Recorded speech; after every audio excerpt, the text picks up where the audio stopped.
Prime time in the sink. The American broadcast. Scene start. The screen opens with a tight, grainy shot of a red and white emergency broadcast banner flashing across a split screen. Static hums, then cuts sharply to a live feed. In the foreground stands Marcus Vance, a veteran senior foreign correspondent for a major American network. He is standing on what used to be a raised highway overpass just outside of Utrecht, but the horizon behind him doesn't look like Europe. It looks like an inland ocean choked with floating black peat chunks and tilted brick chimneys. Heavy, slate-gray rain is sheeting down, blowing horizontally across his weather-beaten face. He holds his microphone tight, fighting the howling wind. Marcus Vance, a voice rough, urgent, leaning directly into the lens. Good evening, America. We are coming to you live from what the Dutch cartographers used to call the Green Heart. Right now, looking behind me, there is no heart left. For months, experts argued about the math. They debated policy percentages, climate models, and economic cost-benefit ratios. They looked for the truth right down the middle, convinced that compromise could somehow bargain with physics.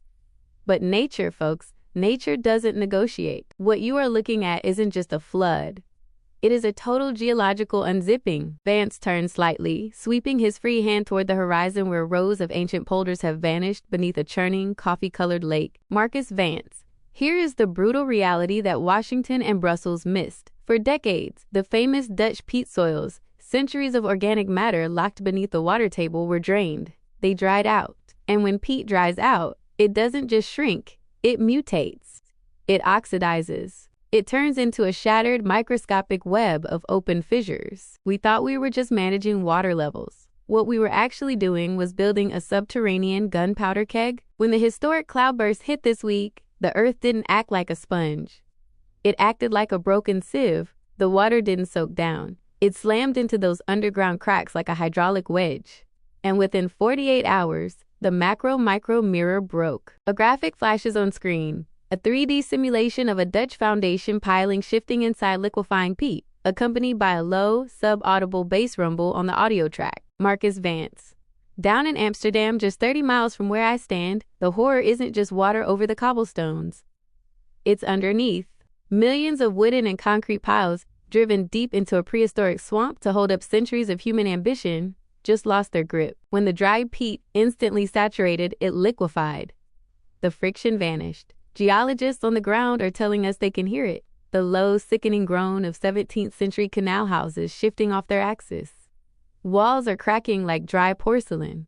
Complete blocks are sliding toward the canals, not because the dikes just overflowed, though those failed too, snapping like dry twigs under the lateral pressure, but because the ground itself forgot how to be solid. Vance takes a step forward, the rain dripping from the brim of his jacket.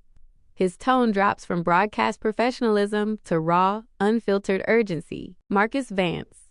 We spent generations looking for the comfortable middle ground. We looked for the halfway point where technology and nature could shake hands. But the underlying truth, the extreme reality that no politician wanted to put on a teleprompter, is that you cannot negotiate with a systemic default. When you drain the life out of a landscape for 1,000 years, you don't just alter it. You write a check that the earth eventually cashes in full. And tonight, the bank has come to collect. Reporting live from a sinking delta, back to you in New York. The screen cuts abruptly to heavy static, followed by the emergency alert tone.